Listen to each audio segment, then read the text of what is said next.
Bonjour à tous et bienvenue dans le podcast Le Psy, la coach et le mentor. Le principe, Un sujet, 3 points de vue et autant de discussions qui te permettront d'avoir 3 visions différentes pour te créer ta propre opinion. Que ce soit au travers du regard du psy, Thibaut Hulot, psychopraticien et thérapeute. coucou, moi c'est Thibaut, prêt à casser tes clichés, je prône la liberté pour exprimer ta pleine identité et te libérer de tes difficultés. Également au travers du regard de la coach Héloïse Souquet, coach et praticienne en hypnose. Hey, moi c'est Héloïse, la reine des prises de conscience, mais toujours avec bienveillance. Ou de moi-même, le mentor, enfin Véronique Thorezin. Et des 3, je suis la plus perchée grâce à mon énergie, alors qu'en fait, je suis très terre-à-terre. Normal, l'ancrage, c'est mon domaine de prédilection. Au programme, discussions intenses, accords et désaccords, un cocktail épique avec des personnalités dynamiques pour voir les choses sous un autre angle. Alors, prêt pour une émission atypique et authentique ? Bonjour et bienvenue pour ce nouvel épisode du podcast accompagné du fameux psy Thibaut, Salut tout le monde. de la magnifique coach, comme d'habitude, Héloïse, Hello. et moi-même, le mentor, Véronique. Et pour ce nouvel épisode, comme d'habitude, on va mettre les pieds dans le plat. Alors déjà, moi, je vais commencer dès le départ parce qu'il va falloir que j'arrive à le prononcer, hein, évidemment, parce que j'étais pas prête. Déjà, il a fallu que je me renseigne pour comment ça s'écrit. Ça fait pas partie de mon vocabulaire, j'avoue. Donc, nous allons parler aujourd'hui de la glamourisation des traumatismes. Hey, yes, t'as vu, j'ai bien prononcé. Donc, comment aujourd'hui, en 2024, au moment où nous enregistrons ce podcast, finalement, tous nos traumas, donc ce qui définit notre passé, certaines personnes vont en faire soit une force, soit une faiblesse. Et finalement, on le rentre dans la catégorie d'idéalisation et de glamourisation, puisque c'est Héloïse qui nous a amené ce mot-là, très joli, très joliment d'ailleurs, voilà. Et c'est Héloïse qui voulait qu'on aborde ce sujet-là, suite justement à plusieurs écoutes. Alors, on l'avait quand même sous le coude, on va le dire quand même, on l'avait un peu sous le coude depuis quelque temps, mais c'était pas sous ce prisme-là, c'était plus sous le prisme de taper un peu sur le développement personnel, chose qu'on fait. On n'oserait pas? Non, du tout. Ouais, je pense que les gens qui me connaissent le savent que je suis la première à le faire alors que c'est mon métier. Mais certains aspects, en fait, voilà. Et là, c'est vraiment cet aspect-là qui, toi, t'as mis il n'y a pas longtemps, alors je n'allais pas dire en colère, hein, mais qui t'a fait bondir du siège, de s'apercevoir que certaines personnes avaient ce mécanisme-là, donc et je le répète, glamourisation des traumatismes. Pourquoi tu voulais qu'on parle de ça? Qu'est-ce qui t'a fait bondir de ton siège, Héloïse? Alors, j'avoue, j'assume. En fait, ça m'a un peu fait bondir et ça a fait écho à beaucoup de choses. Donc là, c'est autant la coach qui va parler que un peu le perso. En fait, ce qui m'a fait bondir, c'est que sur la même journée, j'ai eu quelqu'un en accompagnement, j'ai écouté un podcast et j'ai vu une vidéo sur YouTube où ça parlait des traumatismes, ça parlait du mode de fonctionnement et où il y avait toujours ce prisme un peu de on glamourise. C'est-à-dire que en fait, nos traumatismes font la personne incroyable que l'on est aujourd'hui. Et j'avoue que c'est quelque chose qu'on prône beaucoup dans le dev perso, que c'est notre éducation, notre passé qui explique nos croyances, tout ça. Ça, c'est des choses qu'on dit beaucoup, que moi, la première, je dis. Et c'est OK. Mais en fait, ce que j'avais un peu envie d'amener aujourd'hui, c'était, il y a une étape entre comprendre que notre passé, notre vécu, nos traumatismes expliquent beaucoup de choses et donc nous amènent des nouvelles choses et en faire un truc totalement glamour de, en gros, bah, si t'as rien vécu dans ta vie, bah, tu peux rien comprendre. En fait, pour moi, c'était un peu ça qui était sous-entendu. Euh, j'ai l'impression finalement que dans le dev perso, bah, si t'as pas vécu des trucs graves, bah, tu peux rien comprendre au dev perso et t'es complètement débile et t'as pas le droit d'être heureux et épanoui. Ouais, j'attaque fort. Mais c'est un peu ça que ça a donné. C'est pas vrai. Et j'avoue que moi, la première, et là, c'est pas la coach qui parle, c'est vraiment la femme. J'ai pas eu une enfance traumatisante pour autant. Enfin voilà, j'ai pas eu des trucs affreux non plus, mais j'ai pu être dans ça avant de devenir coach, dans ce truc de ouais, mais avec ce que j'ai vécu, ça explique ça. Et finalement, je me suis rendu compte que ça nourrissait beaucoup la colère Et que quand on était dans la glamourisation, c'est-à-dire dans mes traumas, mes traumas, mes traumas, ma maladie, mon passif, et bien qu'en fait, finalement, au lieu de nourrir un avancement, si on était dans l'extrême, c'est comme tout, hein, on a d'ailleurs notre Thibaut qui est toujours là pour nous mesurer, mais finalement, quand on part dans cet extrême, on passe de ça explique à ouais, en fait, je continue de nourrir une forme de colère et en gros, si t'as pas vécu le quart de ce que j'ai vécu, ben tu peux pas comprendre. Et ça, je trouve ça, mais d'une culpabilisation affreuse.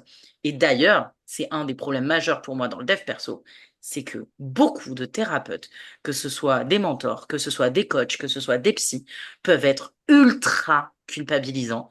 Et là, j'en ai une dernière, coachée d'hier, qui a eu un suivi. Pourtant, moi, j'ai aucun problème que ce soit psychologue, psychopraticien, énergéticien, tout ça. Moi, je suis ouverte à tout. C'est OK dans le sens où, à partir du moment où ça fait du bien aux personnes que j'accompagne, mais allez-y, faites-vous plaisir. Une psychologue, hein, quand même. Donc, psychologue, c'est pas une formation que tu as dans une boîte Kinder, d'accord? Qui sort à m'a coaché.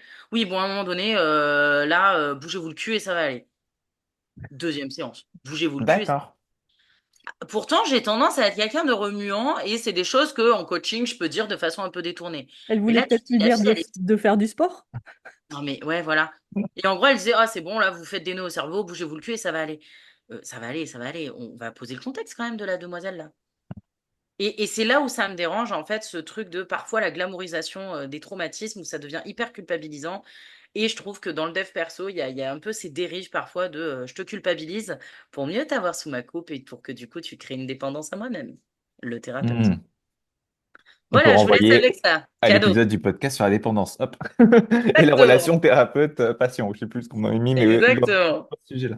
Oui, mais alors bon, ça me parle fois mille et je vais développer, mais avant même de rentrer là-dedans, je pense que je voudrais vraiment revenir sur, on est d'accord sur le constat et on va vraiment en parler parce que c'est important de le décrypter, de le comprendre et de l'analyser, mais de se dire en fait, déjà pourquoi on en arrive là en fait aujourd'hui, pourquoi on en arrive à cette glamourisation et pourquoi euh, les gens, pourquoi nous, pourquoi en fait on se retrouve à tomber là-dedans finalement si on ne fait pas attention.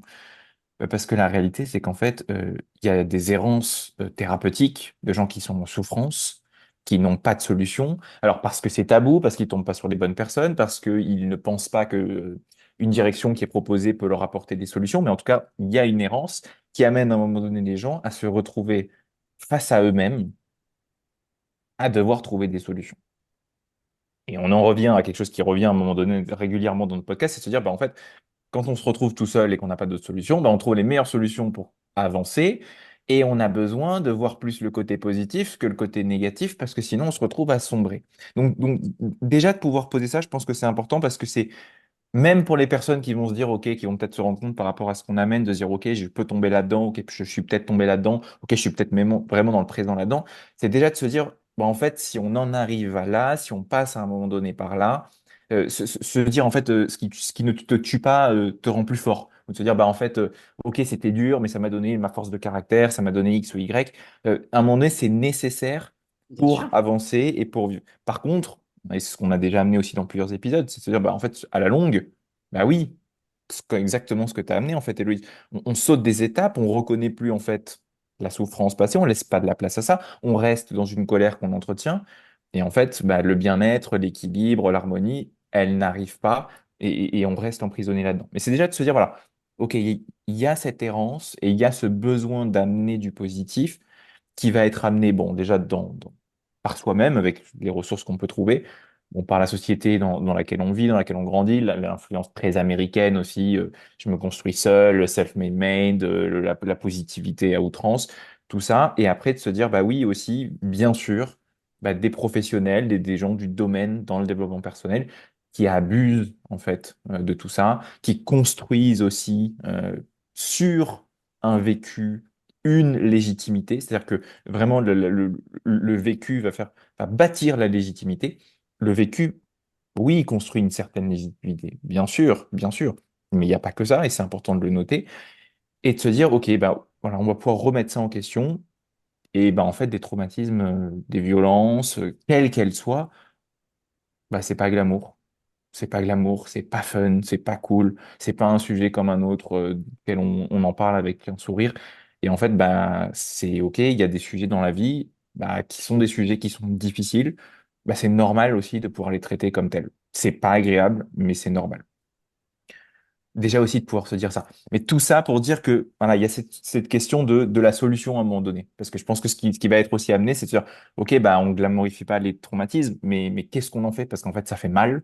Et moi, j'ai besoin d'en faire quelque chose. Et c'est là où, avec aussi tout ce qu'on a amené sur les différents épisodes, hein, mais voilà, les solutions, il y a des choses qui existent.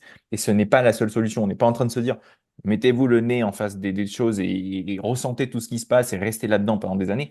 Oh là là, je pense que tous les trois, on est complètement alignés là-dessus. En aucun cas. Mais par contre, des fois, on a besoin de regarder. Bah oui, c'est pas glamour pour ramener ces solutions. Complètement. Ce qu'il faut aussi prendre en compte par rapport à ce que tu disais, c'est que certaines personnes ne savent pas qu'elles portent des traumatismes. Hmm. C'est-à-dire qu'elles ne le réalisent pas. C'est pas que... Alors, certaines sont dans un déni total, mais il y a des personnes, en fait, pour elles, leur vie, c'est normal. Ouais. Et quand tu amènes certains sujets, elles vont te regarder en disant, ah, mais parce que c'est pas normal. Alors, je parle pas de c'est normal ou c'est pas normal, parce que rien, enfin, tout est normal pour chacun d'entre nous. Mais finalement, il y a des personnes, oui, par exemple, je ne sais pas, comme elle a grandi et qu'elle a toujours vu son père battre sa mère, pour elle, c'est un principe où c'est normal. Et quand elle arrive à l'âge adulte et qu'effectivement elle rencontre quelqu'un qui va venir la battre, bah pour elle, finalement, ça fait partie de sa normalité. Alors que toi, d'un œil extérieur, encore plus quand nous, on est thérapeute avec notre œil extérieur, on va arriver en disant, ben, c'est peut-être pas si normal que ça. Donc déjà, il y a le fait que de prendre conscience de ces différents traumatismes. Et les différents traumatismes, eh ben, ils sont selon l'expérience de chacun, ils vont être totalement différents. C'est-à-dire qu'il y a des personnes qui, un simple divorce, ça va être le traumatisme de leur vie, alors qu'il y a d'autres personnes qui vont vous dire, oui, bon, ça n'a pas eu d'impact, ok, le divorce de mes parents, ouais, et alors? Et effectivement, quand on les accompagne, oui, bah, ça n'a pas eu plus d'impact que ça. Par contre, le fait que maman ait refusé de leur acheter leur ours en peluche, là, ça les a par contre traumatisés beaucoup plus. Donc, il y a déjà, voilà, le traumatisme, évidemment, chaque traumatisme va être différent puisqu'il est unique à chacun et qu'on va avoir des degrés de traumatisme différents par rapport à ça. Mais une fois qu'on est rentré dans ce schéma, enfin, une fois qu'on a mis en lumière ce traumatisme, et là, moi, c'est vraiment toujours ça qui va faire la différence. C'est est-ce qu'on reste en position de victime ou est-ce qu'on récupère moi, j'utilise son bâton de pouvoir, en fait. Et c'est là où ça va faire toute la différence, justement, avec ce terme de glamourisation. Tu vois, j'arrive même pas. Putain, c'est tellement pas dans mon vocabulaire. Si j'étais glamour, je crois que ça saurait. Donc, tu vois, je me ferais coacher pour voir le blocage que j'ai derrière. Mais justement, tu vois, voilà, c'est-à-dire que bah, de par mon vécu personnel, moi, j'ai jamais vu ma maladie comme un truc glamour, de me dire, hey, j'ai une sclérose en plaques. Mais à aucun moment. Et c'est vrai que c'est dans mon parcours personnel, non, je me suis jamais positionnée en victime, c'est-à-dire que je ne me suis jamais chercher ou trouver d'excuses par rapport à ça. Je me suis jamais cachée derrière. Et ça, je l'ai toujours dit dès le départ. Si je rate la marche, hey, Véro, t'avais qu'à lever le pied et t'aurais pas loupé la marche. Je suis fatiguée, ouais, mais ben, c'est pas grave, va faire la sieste. À la différence de certaines personnes qui aujourd'hui vont te dire, non, mais tu comprends, j'ai une sclérose en plaques, je suis fatiguée parce que, ou alors non, mais ça, je n'arrive pas à le faire parce que j'ai une sclérose en plaques. Et là, moi, je vais amener une notion que j'aborde très régulièrement, soit dans les accompagnements, soit même dans le podcast Mise en Lumière. Euh, Holistique, c'est l'histoire du personnage. Et ce que vous avez un peu amené tous les deux à votre manière, moi je dis, j'utilise le terme de personnage, c'est-à-dire que tu vas venir glamouriser effectivement tes traumas parce que tu crois être le personnage de ces traumas-là. Tu penses être la personne qui est malade. Tu penses être la personne qui a subi, pourquoi pas, un viol ou un inceste. Tu penses être la personne qui a eu tous ces traumatismes-là. Or, notre but, c'est de comprendre que non, c'est une facette de nous, mais ce n'est pas nous en tant qu'adultes, êtres humains. Et on porte effectivement ça, mais le but, c'est pas non plus comment dire, de l'entretenir. Et en gardant cette position de victime, on entretient cette stature-là. Et la position de victime, on avait déjà fait aussi un épisode de podcast sur la manipulation, justement, avec le fameux rôle, enfin le triangle de Cartman, bourreau, victime, sauveur. Dans ces cas-là, votre bourreau, c'est vos traumatismes, et vous, vous êtes la pauvre petite victime de vos traumatismes. Les gens qui me connaissent savent mon franc-parler et mon caractère vis-à-vis de la maladie. Non, pardon. En plus, moi, j'ai ce discours-là de je suis responsable de ma maladie. Donc, ça signifie que je suis aussi responsable de ma guérison et de ce que je vais faire de mes traumatismes. Et je ne reste pas dans la position de victime et de glamourisation. C'est pour ça que j'y arrive pas avec ce mot, Hmm. de traumatisme. Alors là, c'est intéressant ce que tu amènes et en plus ce discours, je le connais et je sais que c'est toi et t'es identifiable grâce à ça. Et c'est très bien dans le sens où tu amènes beaucoup de clés de compréhension. Moi, tu m'avais dit une phrase un jour, le mal a dit dans la maladie. Et je trouvais Le ça langage, intéressant, le vraiment langage des oiseaux. voilà, je trouvais ça intéressant de le découper comme ça. Cependant, là, tu vois, j'amène ton discours. C'est horrible ce que je dis, mais comme moi, je te connais, je sais ce qui se cache derrière. Mais si je te connaissais pas, ou c'est des discours que j'ai entendus un peu ailleurs et qui Mhm. n'ont peut-être pas aussi ton professionnalisme, c'est là où moi, pour moi, là, paf, on arrive dans un truc, tu vois. Mhm.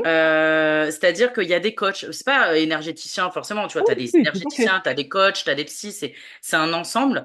Ben, tout le monde n'a pas la chance de te connaître toi, tu vois, et il y en a certains qui prennent la tangente, justement. Et c'est là où je trouve que des fois, il y a un peu cette glamourisation des traumas, c'est que toi, tu as une personnalité forte où ben, ta maladie, tu as décidé que tu n'en étais pas victime et que tu passais au de ça. Mais est-ce que finalement, insidieusement, ça... Alors, on va dire, en effet, c'est des personnages qui se jouent, hein, mais est-ce que derrière, la personne va pas se sentir faible parce que elle, du coup, elle n'a pas la capacité que tu as, au travers de sa vie, tu vois, à faire la part des choses comme toi. Tu vois ce que je veux dire? Et c'est là où, en fait, des fois, on rentre dans un truc un peu vicelard où il y a, je pense, je crois, c'est pour ça que je dis vraiment, là, c'est des avis que j'aimais et c'est en aucun cas la vérité, donc à prendre avec beaucoup de pincettes, que des fois, il y a ces personnes qui vont dire, je vous en parle parce que moi, je l'ai entendu encore il y a peu de temps, au travers même d'amis, je mets au défi quiconque de vivre ce que j'ai vécu, Oh. Hmm. tu vois?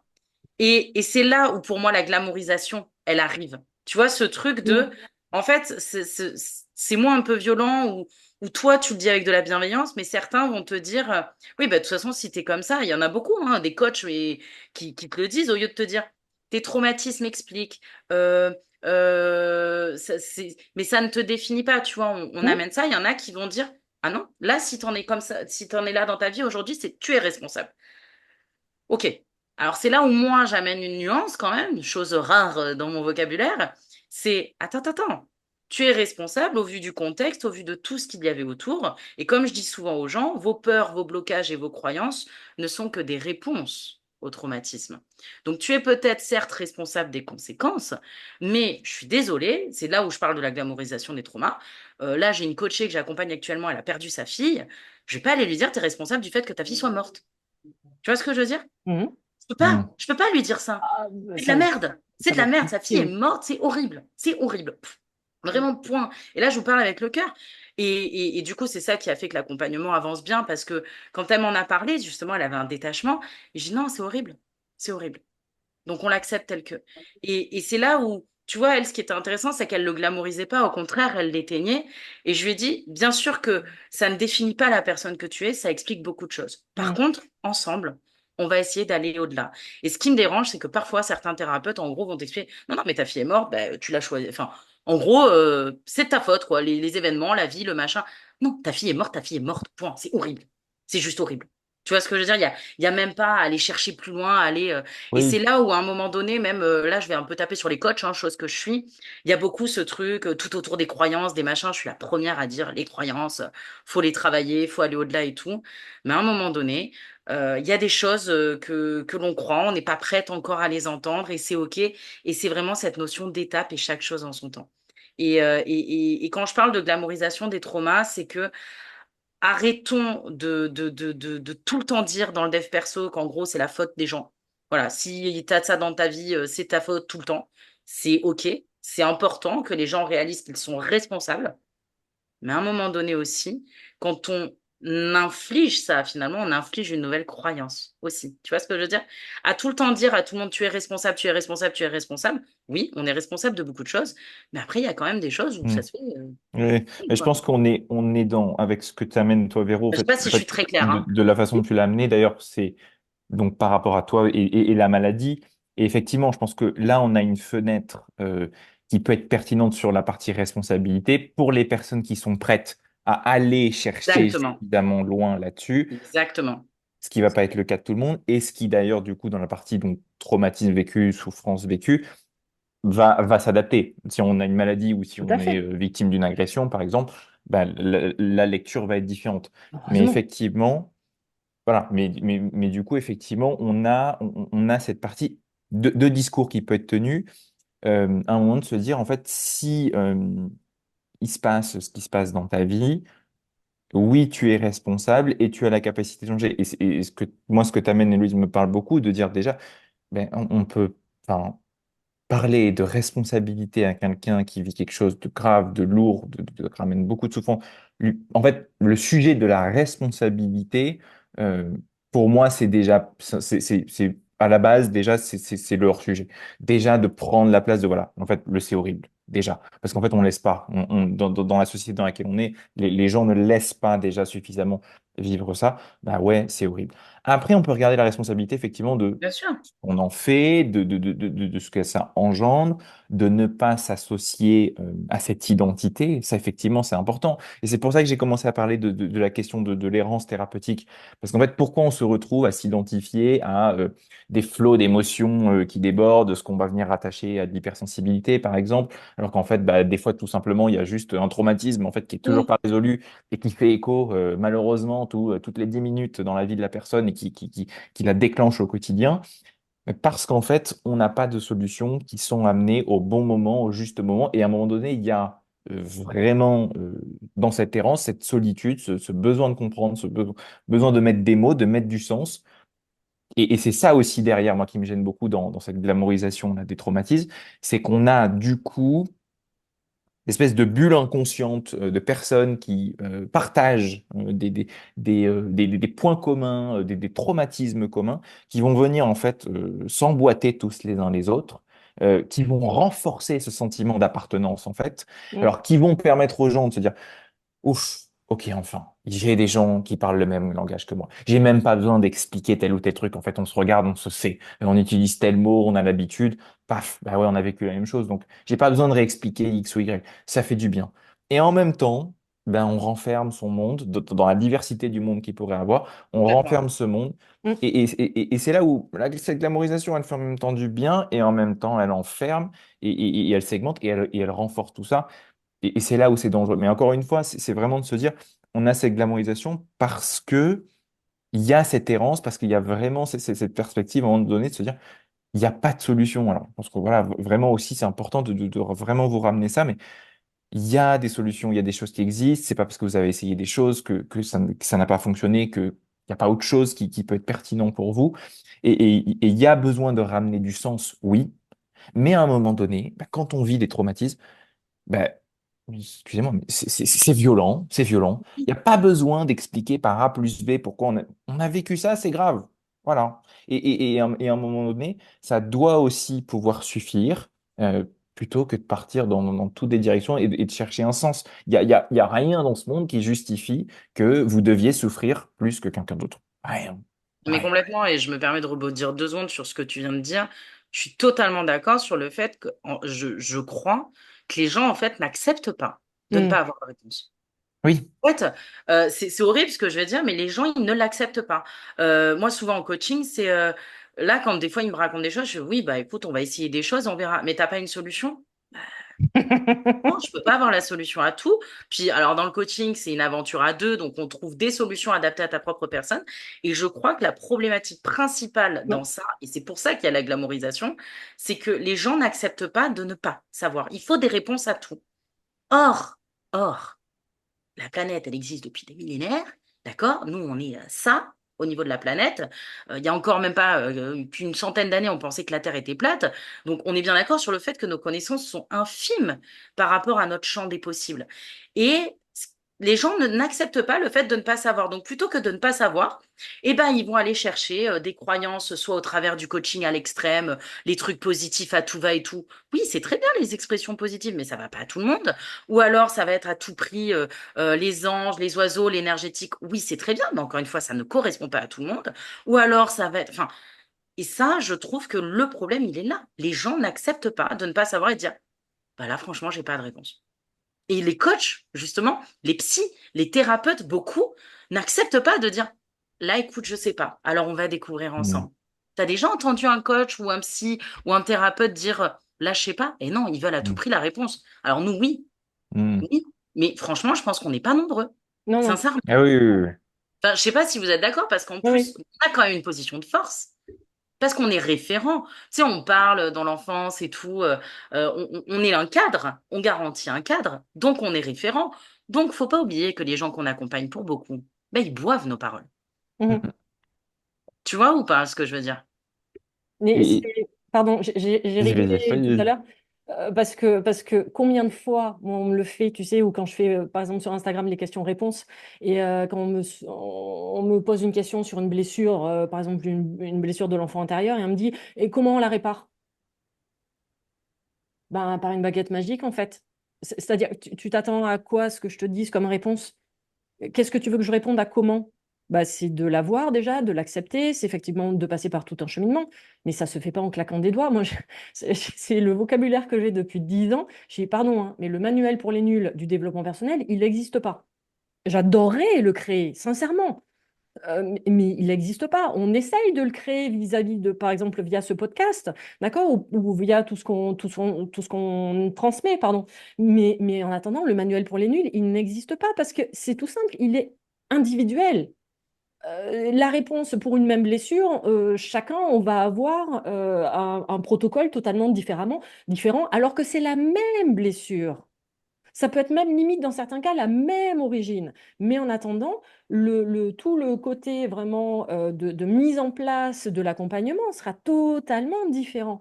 Donc la boîte à outils de eh, comment je fais, eh ben, part à la connaissance de toi-même. Moi, sincèrement, je ne peux pas donner meilleure réponse, d'accord? Mais c'est d'aller approfondir. Parce que là, quand vous me dites le mot glamourisation, pardon, moi, ce que j'associe là, c'est superficialité.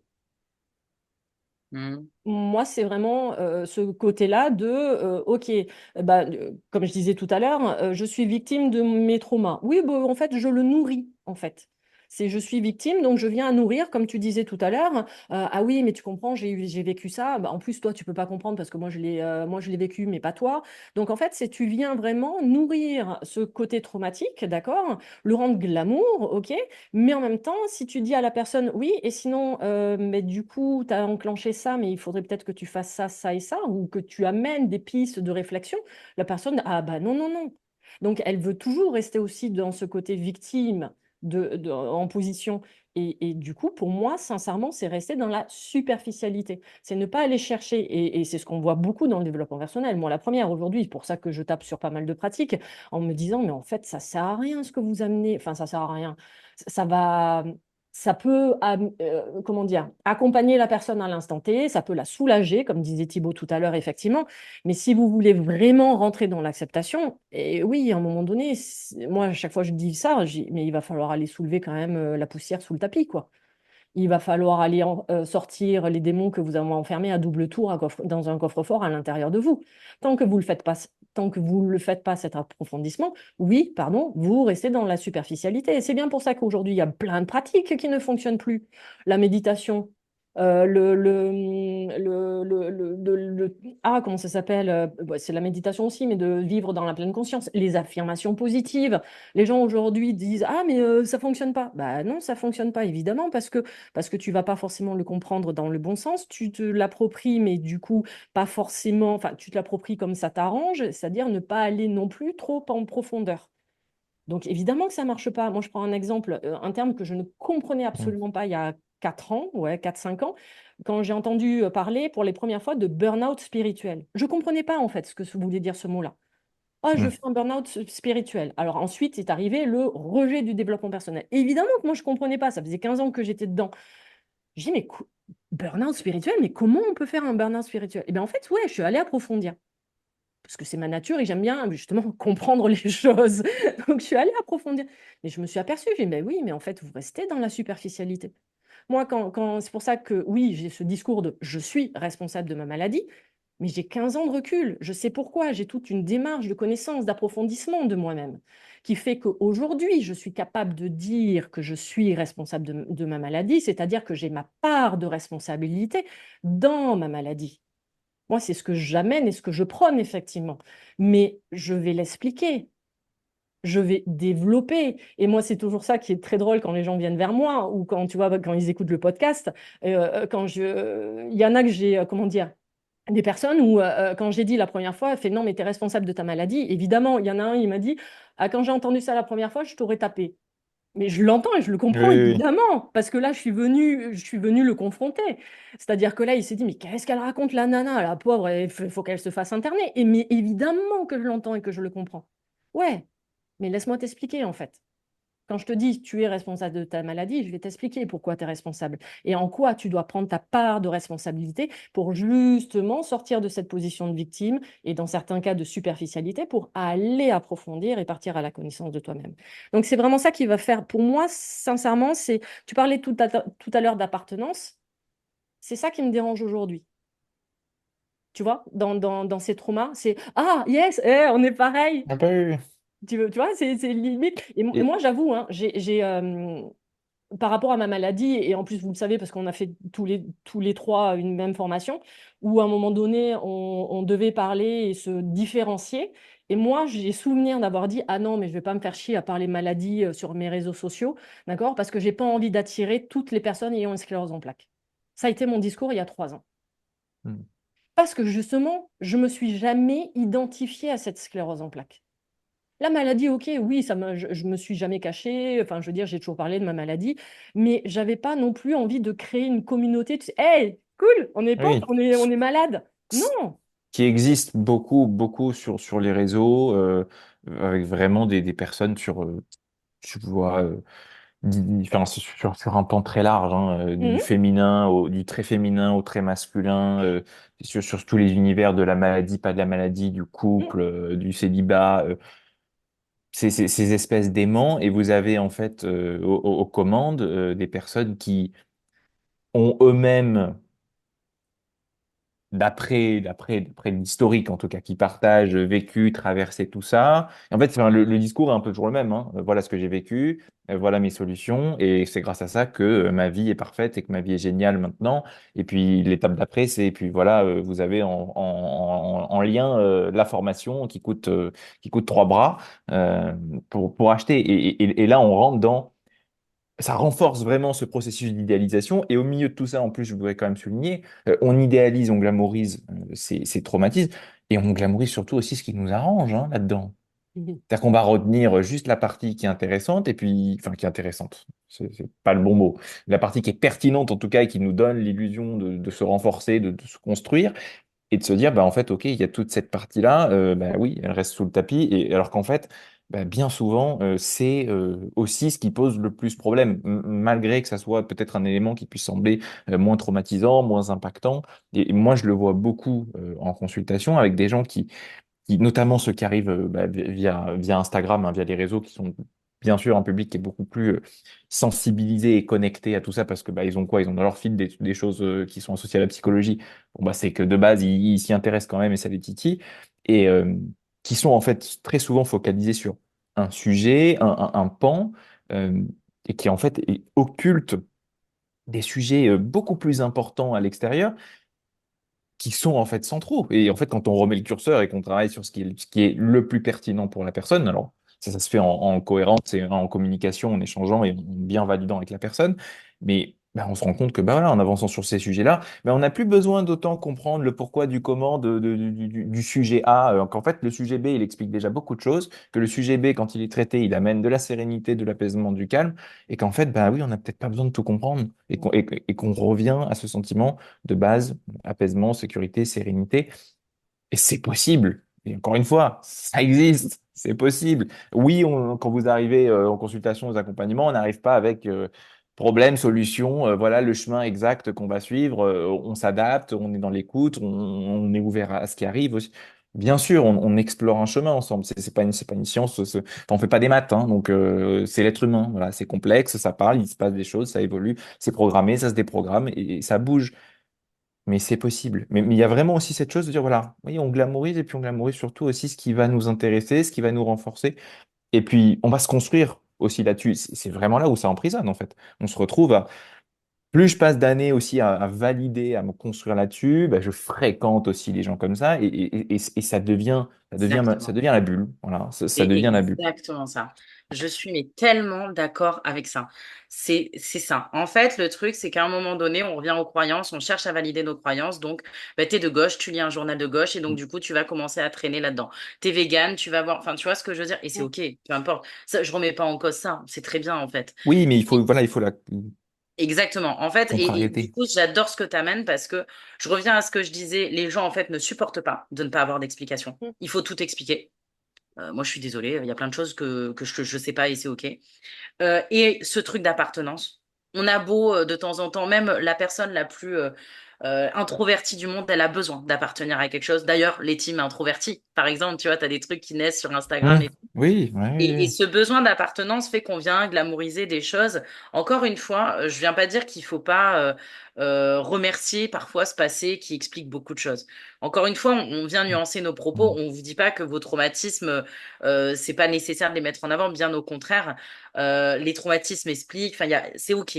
Mais ce qu'on vient juste dire, c'est qu'il y a cette notion d'étape et qu'après, du coup, on peut aller au-delà de ça. Vraiment. Et ce que j'aime dans ce que tu amènes, tu vois, le côté appartenance et tout, et dans ce que vous avez amené tous les deux, c'est donc les gens ne supportent pas de ne pas avoir de réponse, donc ils vont chercher des explications.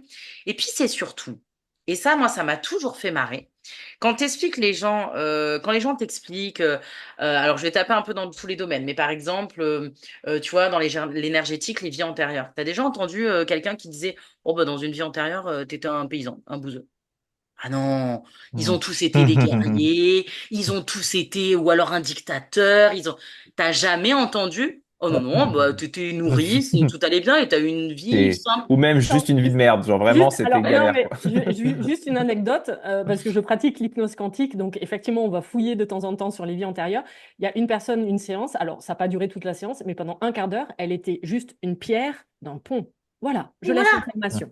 Non, mais Voilà, c'est pour te dire, tu vois. Mais bizarrement, quand tu écoutes les gens qui ont fait leur vie intérieure, t'en as jamais aucun c'est qui est ça. juste une personne lambda basique. Ah non, c'est forcément des trucs de dingue. Ben, je suis Cléopâtre. Pareil, toutes les personnes qui sont devenues coach ou psy, c'est qu'ils ont vécu des traumatismes avant, Ah bah oui, qu'ils ont oui, oui. vécu Et puis 28 ils vont tout burn-out. raconter. Et ça, tu sais où je m'en suis rendu compte? À un moment donné, non, tu peux être psy et que ta vie va très bien et c'est juste que tu as une affinité avec le relationnel et que tu aimes pouvoir discuter, échanger avec les gens. T'es pas obligé d'avoir vécu des parents violents, quoi. Faut arrêter avec ça aussi. Et le truc où je m'en suis rendu compte, c'est en tant qu'infirmière. Et là, c'est un vrai truc que je vous dis. Et une infirmière me l'a rappelé il y a pas longtemps en coaching. C'est-à-dire que j'ai fait le test un jour, tu vois, j'étais infirmière, tout allait bien, j'avais un mec à l'époque, tout roulait, enfin. Et du coup, ben, on parlait à la salle de pause et tout le monde parlait de ses problèmes et ça, c'était en boucle. Et toi, Loïs? Ben moi, franchement, ça va, je suis heureuse. Et ben on est passé à autre chose et on a écouté les problèmes des autres. Hum. Et ça, Ah bah oui, un je veux médecin. foutre le point dessus. C'est que la plupart des gens, si tu leur enlèves leurs problèmes, Ils sont plus personne. exactement. Mais oui. Ah Donc, bah tu parles de quoi? Et c'est vrai que là, pour le coup, là, j'en parle avec vous parce que bah, la team d'entrepreneurs qu'on a créée m'a Mm. vachement aidée. C'est que je suis passée d'un monde où ça se plaint tout le temps. Oui, le boulot, c'est de la merde, nanani, nanana. Et c'est vrai, hein, les conditions infirmières, c'est de la merde pour plein de choses. Enfin, ça, c'est un autre débat. C'est d'ailleurs pour ça que j'ai quitté ce métier. Dieu sait que je l'aimais, mais je l'ai quitté pour mille raisons. Mais tu vois, il y avait beaucoup de plaintes. La plainte des patients, la plainte de mes collègues, la plainte de moi-même. Moi-même, je me plaignais d'être moi, tu vois. J'étais rentrée dans ce truc, donc je fais mon mea culpa. Et là, je suis arrivée avec vous, une team d'entrepreneurs, où en fait, des, les discussions, on parlait des problèmes, mais c'était 20%. Le reste du temps, hum. c'était les projets, et on va de l'avant, et tu deviens quoi? Ah ok, tu veux mettre ça en place? Ok, super, on va. Et donc en fait, on avait autant de conversations mais il y avait que 20% où ça parlait de nos problèmes. Le reste du temps, ça parle de projets. C'est quand même comme ça qu'est né ce podcast. Ça parle de voyages, ça parle de rencontres, ça parle de coworking. Putain, en fait, on peut discuter d'autre chose que de nos problèmes. Et on peut exister autrement. C'est possible. Mais c'est génial. Tu vois ce que je veux dire? Et ça, vous m'avez vraiment permis de le réaliser. Oui. Sincèrement, c'est pour ça que je le dis. C'est que une infirmière, elle me discutait et tout. Et elle me dit, bah là, tu vois, la dernière fois, j'étais avec mes copines, parce que donc son accompagnement se passe super bien, on a retrouvé sa reconversion, elle est heureuse. Elle me dit, bah, du coup, en fait, j'avais rien à dire puisque tout allait bien. Je dis, bah, justement, c'est là où il y a plein de choses à dire. Il est là le problème. C'est qu'on n'a rien à dire quand tout va bien, mais non, justement, osons dire quand ça va. Osons faire aller les gens de l'avant. Osons leur montrer un autre chemin que on peut discuter d'autres Mm. choses que de nos Mais problèmes. On peut aussi discuter de nos réussites. On peut discuter aussi de, comme là, on fait d'échanges, d'avis. Voilà, moi, par exemple, j'avais peut-être l'avis A à la base, puis je vais t'écouter Thibaut. Je vais peut-être aller vers toi. Ou alors Véro va dire un truc, je vais peut-être dire, ah ouais, putain, bah tu vois, je pensais pas comme ça. Et finalement, je vais vers toi, Véro, merci. Tu vois ce que je mm. veux dire? Et On c'est là où, peut exister sans nos problèmes. et parce que on se construit en glamourisant son vécu, en ayant besoin de ramener du sens et de le faire exister, de le passer au premier plan, on a en fait cette espèce d'accord tacite qui se fait avec les gens de je parle, tu parles, et puis en fait, voilà, c'est cette fois-ci le bâton de parole, hein, c'est le bâton de pouvoir, tu disais, voilà, c'est le bâton de parole cette fois-ci, mais tu sais, voilà, on fait le tour, et effectivement, si ce n'est pas problématique, si ça ne touche pas à quelque chose d'important, et ben en fait, on s'intéresse à ce qui est grave, à ce qui pèse, à ce qui est lourd. Et pourquoi? Parce qu'en fait aussi, la réalité, c'est que quand vous avez une personne qui a du mal à... et c'est normal, vraiment, on peut pas, je pense que c'est difficile de reprocher ça à la personne dans Bien la sûr. posture, mais une personne qui est bloquée dans ses traumas, qui n'arrive pas à trouver de solution, et qui a besoin de faire exister ça parce que c'est la seule réponse qu'elle trouve, se retrouver en face d'une personne qui lui dit, bah écoute, moi en fait en ce moment ça roule et tout va bien, bah en fait ça fait chier. Ça fait chier. Ça fait chier parce que ça renvoie à un blocage, ça renvoie à une incapacité, ça peut même créer de la culpabilité alors que bien souvent elle n'a pas lieu d'être. Mais et donc, du coup, ben, on va plus aller sur. Et c'est pour ça que si vous regardez d'ailleurs, et plein d'autres, toute personne va pouvoir confirmer ça. Regardez autour de vous, toutes les personnes qui nous écoutent, tiens, les amis que vous avez, les problématiques que ces amis ont, les liens que ça fait avec vous. Des fois, vous vous rendez même pas compte. Si vous creusez un peu, il y a toujours des liens. Ça se fait écho, ça fait un petit ping-pong. Et c'est aussi pour ça que ça se parle. Ça se parle et ça se comprend un peu mieux. Alors, à un niveau, j'ai envie de dire, voilà, dans l'amitié, des gens qui viennent un peu de partout, bah, pourquoi pas? Là, effectivement, ce dont on parle, c'est vraiment ces choses de bulles qui vont finir, en fait, on va avoir que ça. Et ça, moi, je trouve que c'est aussi beaucoup renforcé via les réseaux sociaux, via Internet, via la façon dont on communique, et de se dire, beaucoup aussi par, moi j'entends beaucoup les interviews, les podcasts. Vraiment, je trouve qu'il y a des gens qui se permettent de prendre la parole. Alors attention, je pense que nous aussi, à nos niveaux, dans la façon dont on dit, bon, je pense qu'on modère quand même souvent les propos. Et puis aussi le fait d'être tous les trois avec différents avis, ça vous montre aussi la démarche dans laquelle on est, de se dire, bon, on n'est pas en train de dire qu'il y en a déjà un de nous qui a la vérité. Déjà, on est tous les trois et on a des avis différents qui viennent contrebalancer. Mais justement, je trouve que dans les interviews où on a des partages de vécu de personnes, bien souvent, ce qui est amené, c'est voilà, le vécu de la personne, la vérité de la personne, la solution de la personne. Et en fait, au milieu de ça, il n'y a rien qui est challengé dans les questions qui sont posées à la personne.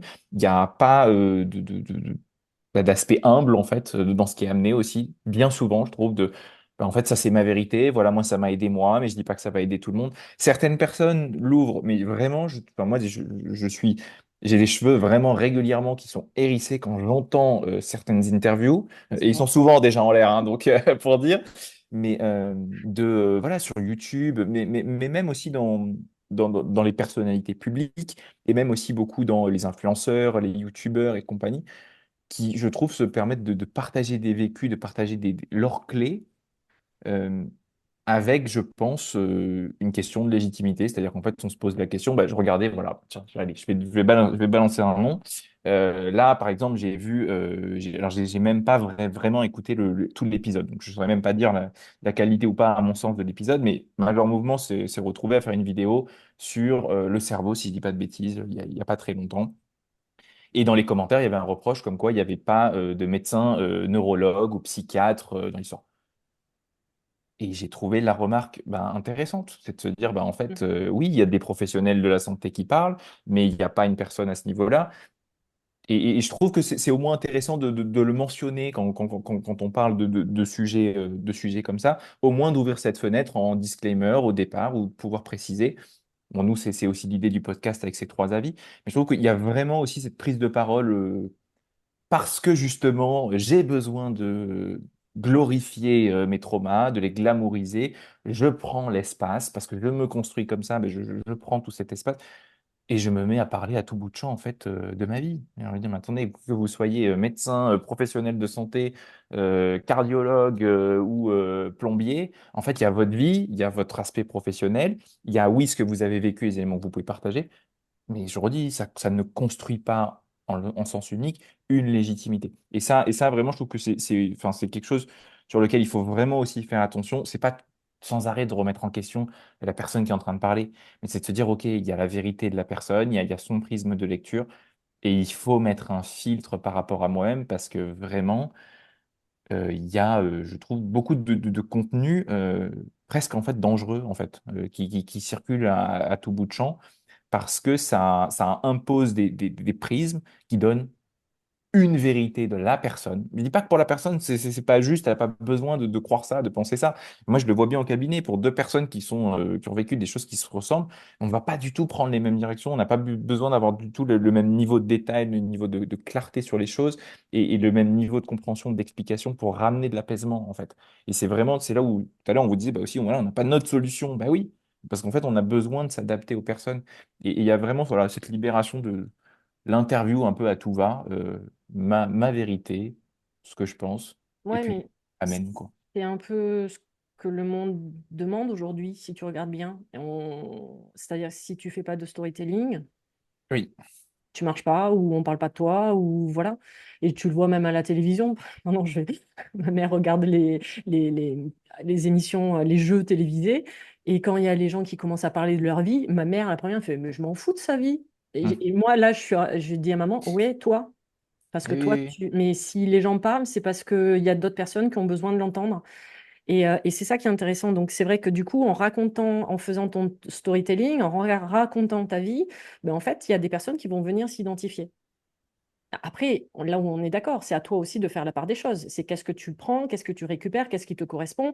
Euh, Là, d'un seul coup, c'était pas prévu, mais je viens de penser à un truc où moi, le jour où j'ai annoncé avec ma CEP, donc une maladie inflammatoire, je n'ai jamais fait de régime inflammatoire, mais on m'est tombé dessus parce que c'était pas normal, j'avais pas à avoir ce discours-là. Bah oui, parce que je sortais de la oui, case.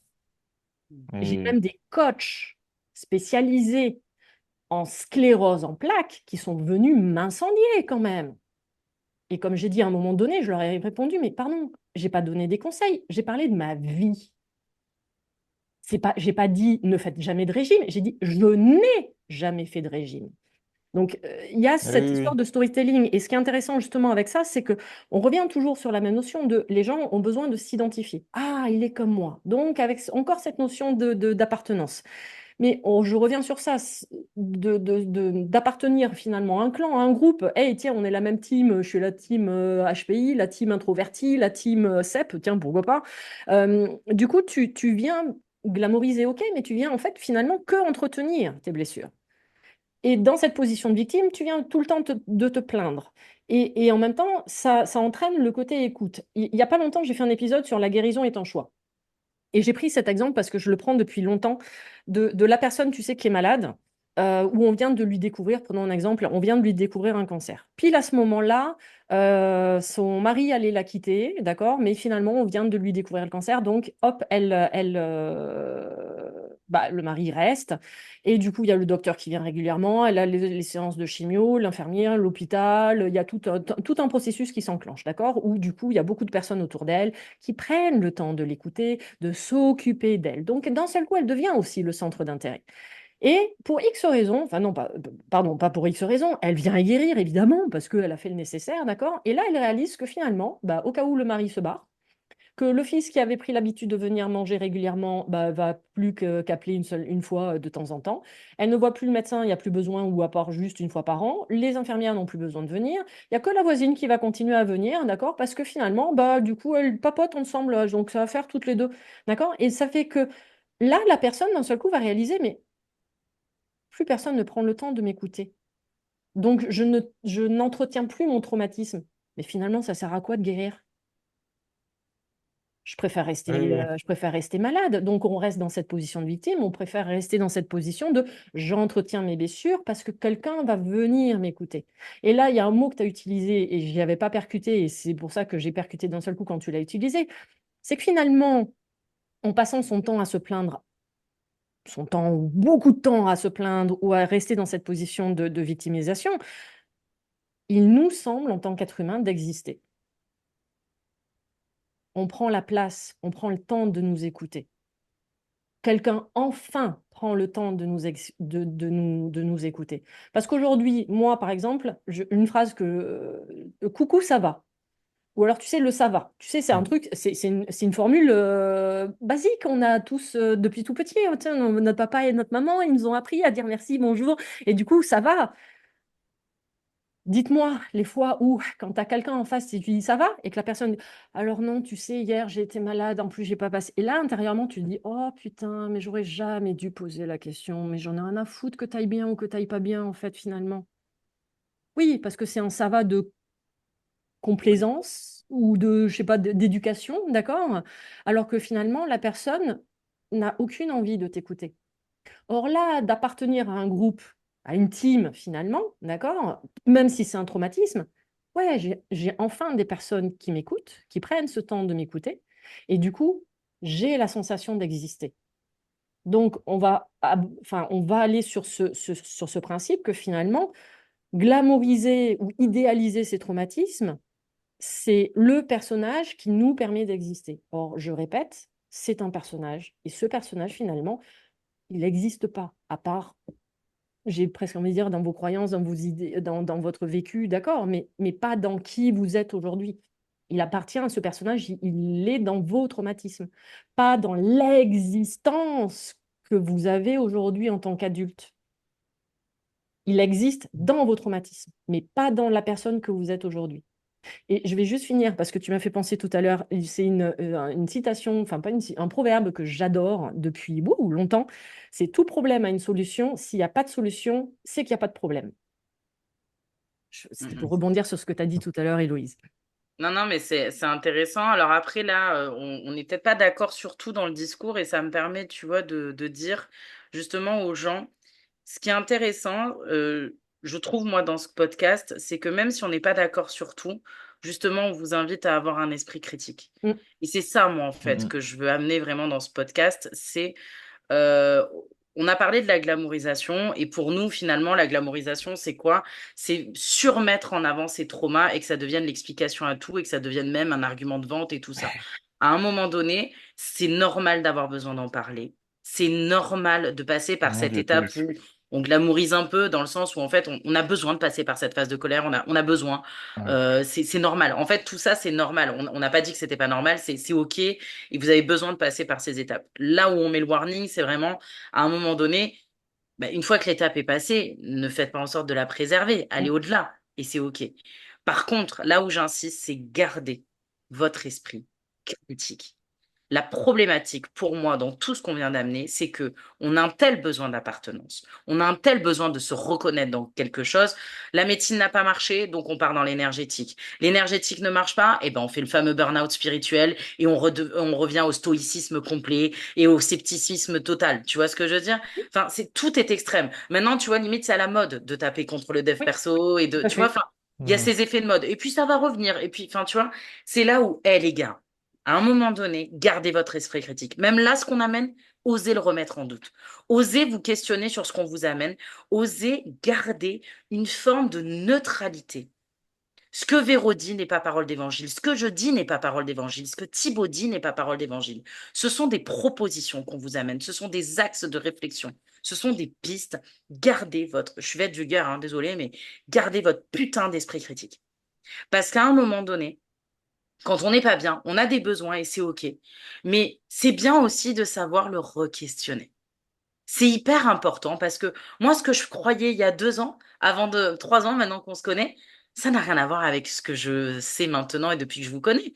Et encore aujourd'hui, vraiment, j'ai fait un coaching ce matin, elle m'a amené des trucs où je me suis moi-même remise en question sur mes propres pratiques. Tu vois ce que je veux dire? Mm. Et c'est là où, à un moment donné, tout ce qu'on vous amène là, c'est des guides, c'est des propositions, et vous en faites ce que vous voulez. Vous voulez sortir de la glamourisation des traumatismes? Et ben, gardez un esprit critique et allez interroger un peu partout. Et ce que je m'amuse à faire actuellement, souvent à mes coachés, si par exemple ma coachée, elle est de gauche, je dis, bah, va voir des trucs de droite. Mm. Renseigne-toi. Mais oui, Si ah ma oui, coachée, tu vois, elle est carnivore à fond, va voir un peu les véganes et les végés. Mm. Essaye des recettes. Si la personne, elle est écolo à fond, essaye de comprendre certaines familles. Prends Si la l'avion. personne, elle est à fond dans l'associatif, essaye de comprendre les gens qui ne le sont pas. Je dis pas que c'est une réponse. Je dis juste, je suis pas en train de dire que l'écologie c'est bien ou c'est mal. Je dis juste, et si on essayait de temps en temps de changer notre prisme et pas de se mettre à la place de l'autre, mais de voir avec ses lunettes et qu'après, on décide ou non de prendre ses croyances, ses paroles, et qu'on fasse notre mix à nous. Parce que toute neutralité que l'on a chacun, que ce soit Véro, Thibaut ou moi, on est nous-mêmes faits de croyances, on est nous-mêmes faits de traumatismes, on est nous-mêmes faits d'expériences qui font que on aura beau être les plus objectifs possibles, on aura quand même un petit peu, un minimum de trucs qui sera pas totalement objectif. Et donc, mon coaching, il va avoir telle tendance, l'accompagnement de Thibaut, il va avoir telle tendance, et l'accompagnement de Véro, il va avoir telle tendance. D'où aussi l'importance d'avoir une pluralité de Mm. thérapeutes Tout à pour fait. correspondre à vos besoins à l'instant T. Et c'est pour ça que j'invite toujours les gens à se remettre en question, à préserver un esprit critique et aussi à changer de thérapeute. Mais Garder le même thérapeute pendant des millénaires, et ah ben, au bout oui, d'un moment, tu crées un déjà ça pose système problème. où, mm, tout à fait. Oui. tu vois, donc de temps en temps, ah, allez, one shot, je vais aller voir quelqu'un d'autre. Je suis pas ouvert à l'énergétique. Je Mm, vais quand même aller voir Véro. Tiens, si on allait checker un peu. mm, Ou alors je suis à fond dans l'énergétique. Bah tiens, je vais aller voir Thibaut. On va aller voir un peu ce qui se passe. Mm. Ou tiens, moi je suis quelqu'un de très doux, très, on va pas trop me booster. Bah tiens, je vais aller voir Héloïse là qui va me remuer les méninges et on va voir ce qui se passe. On en parlait juste en off tout à l'heure. On Ouais. parlait de personnes qu'on finalement on va écouter, on va voir leurs vidéos, alors qu'on n'aime pas forcément les personnes, mais en attendant, ils ont un discours intéressant et de se dire, ah ouais, ok, j'avais pas cette vision-là, mais j'aime bien l'approche qu'il a, mm. alors que je supporte pas la personne. Enfin, je veux dire, le personnage ne me convient pas, que ce soit dans n'importe quelle pratique coaching ou énergétique. C'était ceux qui sont ressortis du lot dans notre conversation. Mais finalement, on prend le temps quand même de les écouter et de dire, OK, je vais prendre ce qui m'intéresse à ce moment-là dans ce qu'il dit. J'aime pas le personnage, j'aime pas sa manière de travailler, mais finalement, il a un discours qui peut venir compléter mes connaissances. Et là, par rapport à ça, je vous laisse réécouter, on vous laisse réécouter au cas où l'épisode précédent sur les croyances. Oh oui. Oh oui. Et là, vraiment, ce qui vient aussi pour moi, c'est sur l'épisode sur la relation Thérapeute. patient, Thérapeute. ouais, relation thérapeute, euh, parce que c'est vraiment aussi en jeu là-dedans. C'est-à-dire que voilà, il y a cette question de la responsabilité aussi de la personne qui vous accompagne, de cadrer les choses pour vous laisser de l'espace, pour pas créer de dépendance, pour Mm. rendre de l'indépendance, pour justement qu'il y ait ces étapes, mais qui soient justement rythmées et qu'on rentre pas dans un cycle infernal qui dure des années et qui ne donne pas de solution.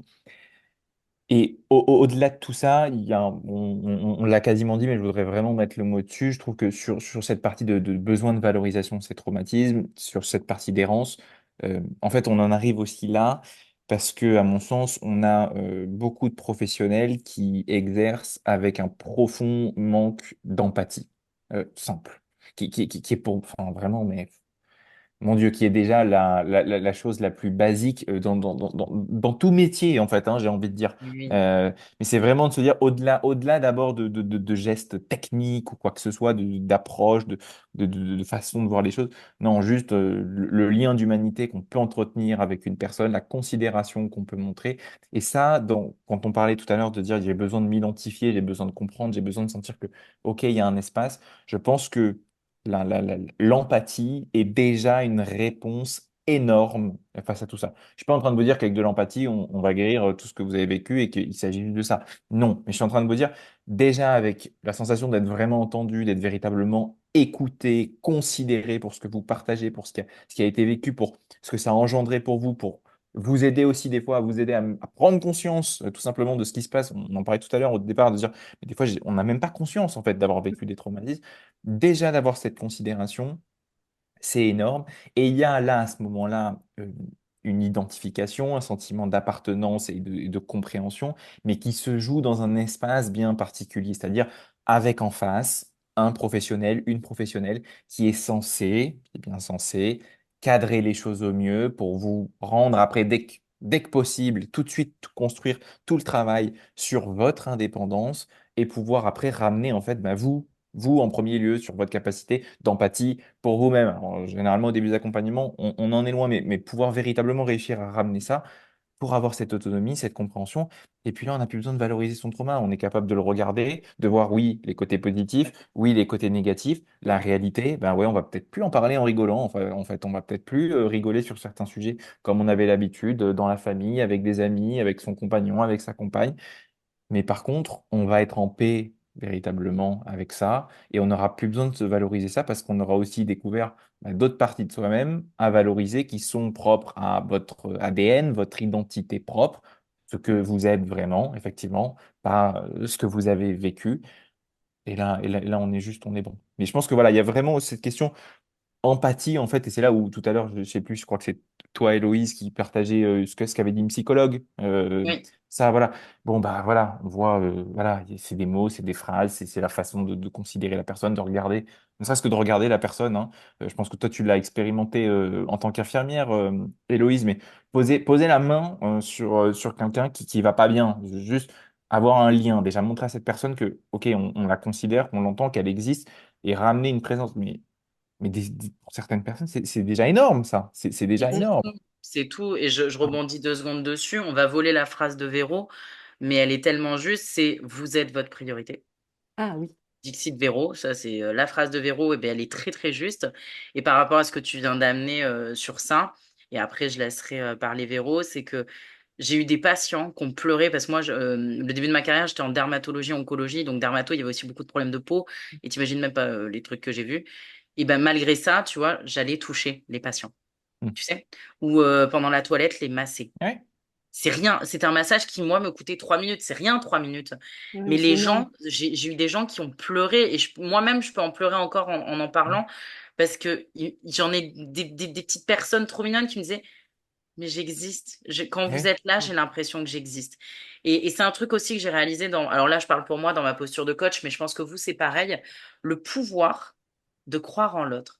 Parce qu'en fait, finalement, notre travail à nous, c'est quoi? C'est de dire aux gens, je crois en toi, parce qu'on y croit vraiment. C'est-à-dire que si on Mm, les mm. accompagne, à Ah un moment oui. donné, Bah oui, quand on les accompagne, c'est un contrat entre lui et nous, et en mode, je crois en toi et on va y arriver ensemble. Et le fait de dire à la personne, je t'écoute, je crois en toi. Je respecte ta vie. Je respecte tes croyances et Mm. tes peurs car elles sont des réponses à quelque chose. Je ne te juge pas. On va chercher à comprendre. Mais ça donne des super pouvoirs à tout le monde en oui. fait. Mm. Et moi, la première, pour la petite histoire, je suis arrivée dans ce monde d'entrepreneurs. J'étais une putain d'infirmière qui comprenait rien et vous m'avez pris sous votre épaule.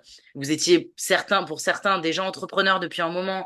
Et en fait, ben, juste le fait que vous croyez en moi, ouais, Oui, bon, oui, c'est bon, ça Mm. passe. concordance des temps, hein, voilà. Et ben rien que ça, ben, ça fait qu'aujourd'hui j'en suis là. Et que ça fait juste Ouais. 2 ans que je suis entrepreneuse et encore pas tout à fait, et que je vis ma meilleure vie. Mais parce que j'ai eu Mm. des personnes comme vous qui m'ont juste dit, ouais, c'est possible. Oui, mais. Non, non, mais t'inquiète, c'est possible, on va trouver une solution. Mm. Ok. On, Ah oui. on pouvait même croire plus que toi. Mais ça, c'est précieux.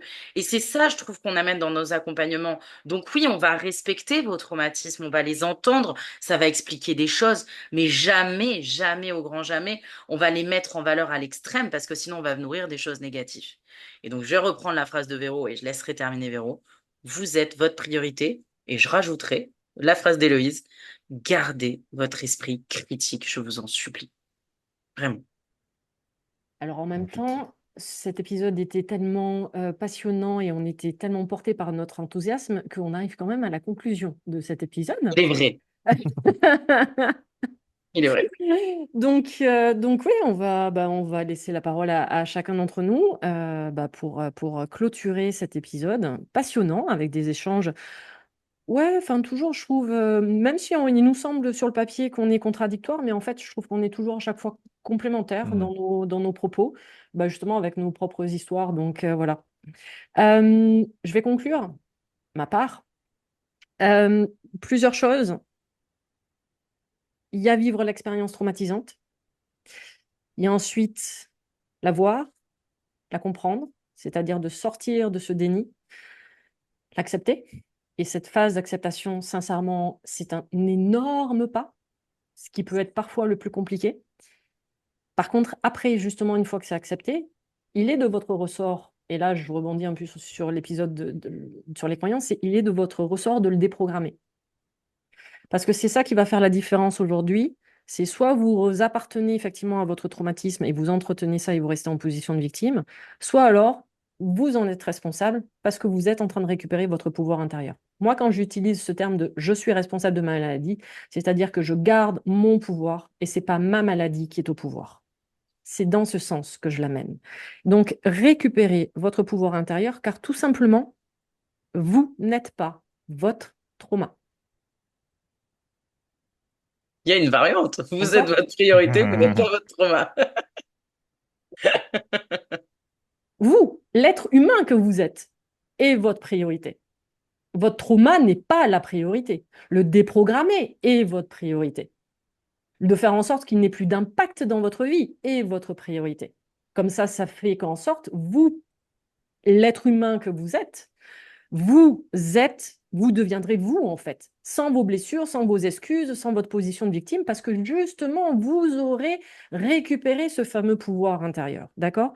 Et que ça vous permettra, en tant qu'être humain, puisque vous serez totalement désolidarisé de ce fameux personnage du traumatisme, bah, ou du traumatisant, enfin je sais pas, c'est un problème de vocabulaire aujourd'hui, tiens. On va former une team. Du coup, ça va vous permettre d'exister. Et moi, j'insiste vraiment sur ça, c'est-à-dire que vous n'êtes pas vos traumas mais vivez pour vous, en fait. Existez pour vous et pas pour vos traumas, parce que vous ne faites que les entretenir. Et vraiment, voilà, ça sera mon mot de la fin, c'est exister, mais existez vous, pas au travers de vos traumas. Je lance le bâton alors pas de parole, mais le bâton de pouvoir. Qui veut récupérer le bâton de pouvoir? J'attrape. Où Héloïse, tu vas? Non, J'ai mais cru que tu avais attrapé. J'ai vu un bras bouger. Donc, non, non, non, je Ne t'en vous prie, battez tu pas, veux. ne vous battez Je pas. t'en prie. Alors, non, bah déjà, je pense on est bien parti dans les directions qui étaient importantes, en tout cas, sur ce sujet. Et ce qui était connecté, c'est vraiment de pouvoir amener déjà les problématiques, oui, de la glamourisation des traumatismes, de bien se dire que aussi, si on en arrive là, bah, encore une fois, hein, c'est presque toujours un peu la même phrase, mais bah, c'est pas par hasard, que c'est bien souvent qu'on n'a pas d'autre solution. Euh, je pense même qu'on l'a pas, on n'est pas allé aussi loin, mais il y a aussi même des personnes qui ont besoin de faire exister ça des fois très longtemps et parfois même toute une vie. Et c'est aussi OK de pouvoir se dire, bon, en fait, OK, bah, si c'est moi, si c'est comme ça que ça me va, bah, c'est aussi pouvoir se foutre la paix aussi, hein. On s'en était aussi parlé dans d'autres podcasts.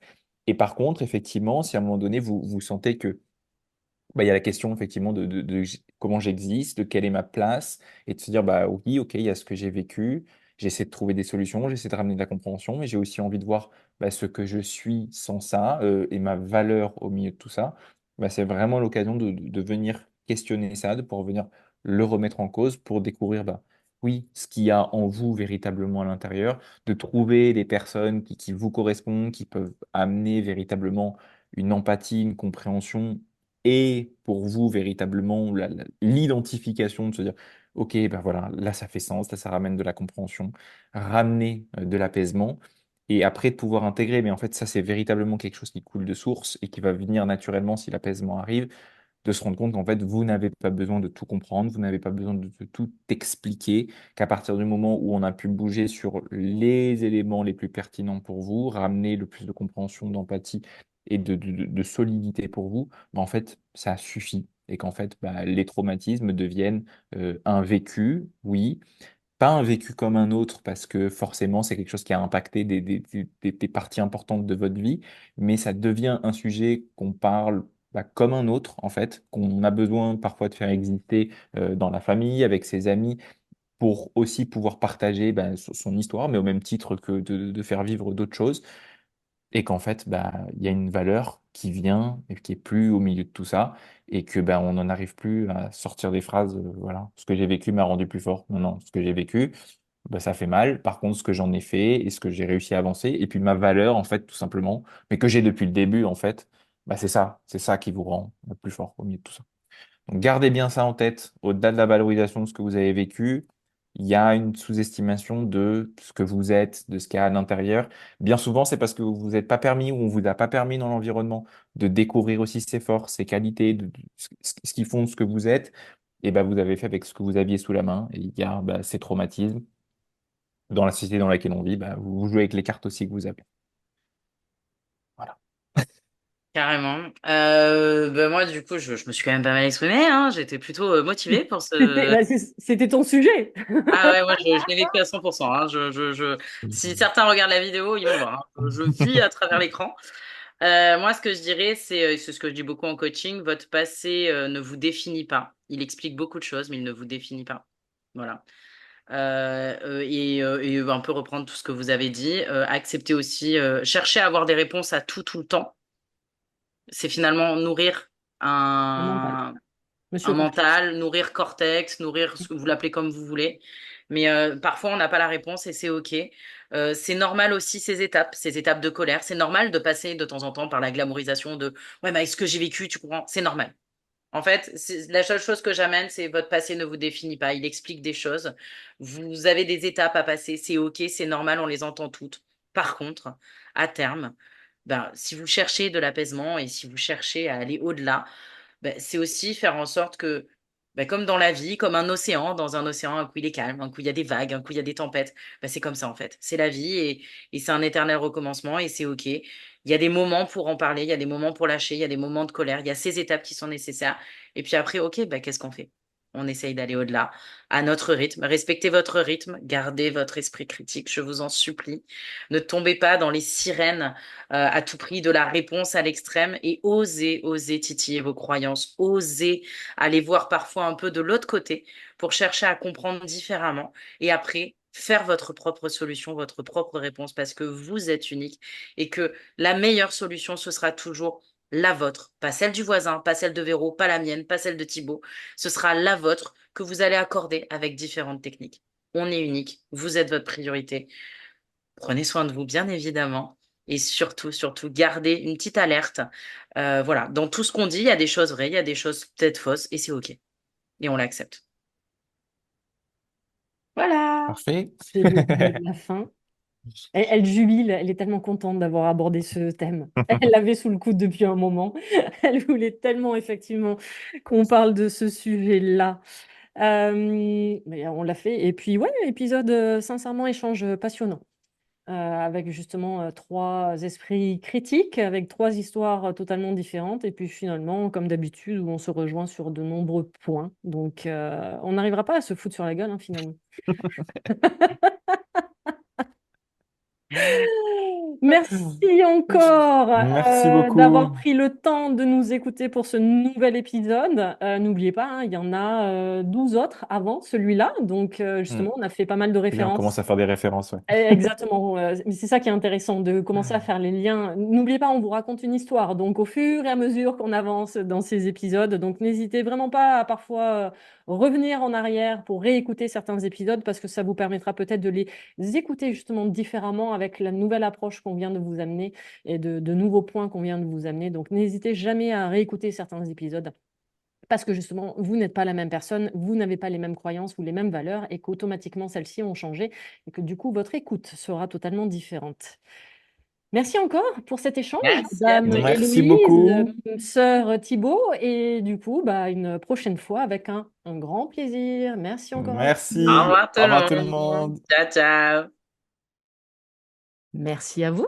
Cette émission est maintenant terminée, en espérant que vous ayez passé un agréable moment en notre compagnie, riche et sûrement piquant, dont il naîtra peut-être des clics sur votre curiosité et des déclics sur vos certitudes. Ici, aucune langue de bois, au contraire, authenticité et spontanéité sont au rendez-vous du podcast Le Psy, la Coach et le Mentor. Nous avons déjà hâte de vous retrouver pour le prochain épisode.